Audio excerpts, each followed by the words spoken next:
ఇప్పుడు మరి ప్రభుత్వం మారిన తర్వాత కొంచెం అవకతవకలు జరుగుతూ ఆ గోదావరి వాటర్ ఆగిపోవడం జరుగుతుందండి. దాన్ని గట్టిగా మనం మీరు సర్పంచ్ గా ఉండి మంచినీళ్ళు కూడా ఇవ్వటం లేదంటే మీరు ఇర్రెస్పాన్సిబుల్ అయినట్టే కదా. లేదు మేడం, మేము మా వరకు నేను ప్రయత్నం చేస్తున్నాను. దాని కొంతవరకు ఏమైనా పెండింగ్ వర్క్ ఉంటే కూడా చేయించాం. అది అవతల ధవళేశ్వరం నుంచి రావాలండి. అది కొంత మేర పొలాల్లో ఏదో ప్రాబ్లం ఉండి ఆగిపోవడం వల్ల మళ్ళీ ఇప్పుడు ఉన్న శాసనసభ్యులు దాన్ని మాట్లాడి తేవడం జరుగుతుంది.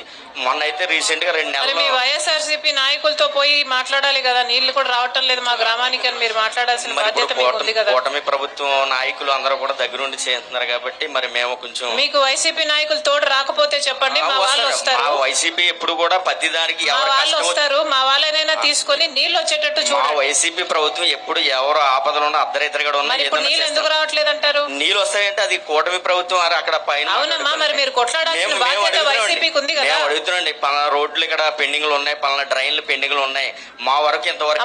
మీరైనా కొట్లాడండి, లేకపోతే మా వాళ్ళు వస్తారు, మా వాళ్ళతోనైనా కొట్లాడండి. దాని మీద కూడా ఎక్కడ పెండింగ్ మీ వాళ్ళకంత టైం లేదులేండి, ప్రజల పక్షాన పోరాటం చేసే టైం లేదు. మా వాళ్ళు తోడొస్తారు, మా వాళ్ళతో అయినా సరే పోరాటాలు చేయండి.